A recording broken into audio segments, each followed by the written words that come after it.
नमस्कार मैत्रिणींनो, आज आपण दही कसं इरजू लावायचं ते आपण पाहूयात. नमस्कार मैत्रिणींनो, आज आपण कढी कशी बनवायची ते पाहूयात. त्यासाठी मी ते साहित्य घेतलेले आहे: कढीपत्ता, हिरवी मिरची, लसूण, कोथिंबीर आणि इथे आपले सर्व मसाल्याचे साहित्य आहेच. आणि अर्धा लिटर कढीसाठी ताक आहे.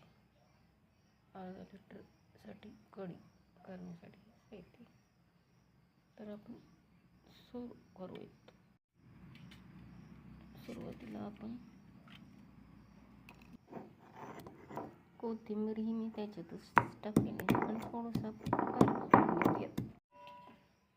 चला तर मी आता कढी करायला सुरुवात करते. पातेलं ठेवून दिलेलं आहे. ते आपलं पातेलं ठेवलेलं आहे. पातेलं गरम झालेलं आहे. आपण तेल ओतूयात.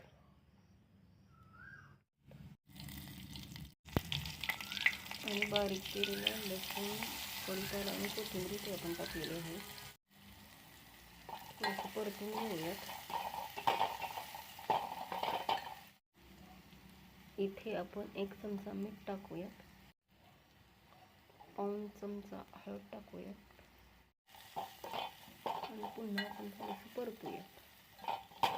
छानसं भाजल्यानंतर हे छानसं भाजलेलं आहे आपलं. आपण याच्यात आता हे ताक ओतूयात.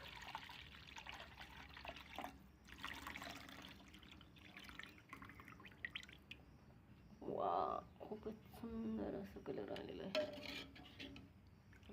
मस्त असं आलेला आहे कलर.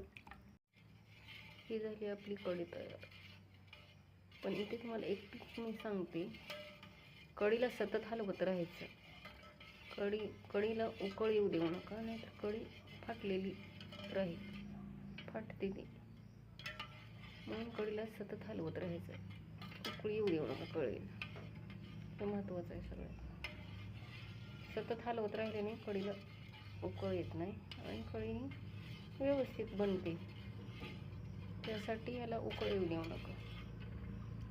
मस्त असा कलर आलेला आहे. मस्त फ्लेवर आलेला आहे. अगदी घट्ट आपली कढी तयार झालेली आहे. इथे मी सतत हलवत राहते, त्यामुळे याला हे फुटत नाही.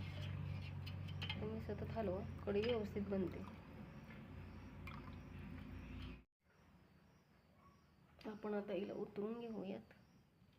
वा, काय मस्त असा कलर आलेला आहे आणि खूपच सुंदर आणि दिसायलाही छान झालेली आहे.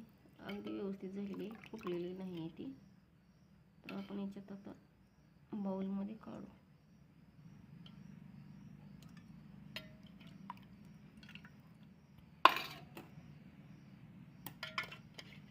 मस्त अशी कढी आणि भात किंवा चपाती आणि कढी तुम्ही सर्व करू शकता.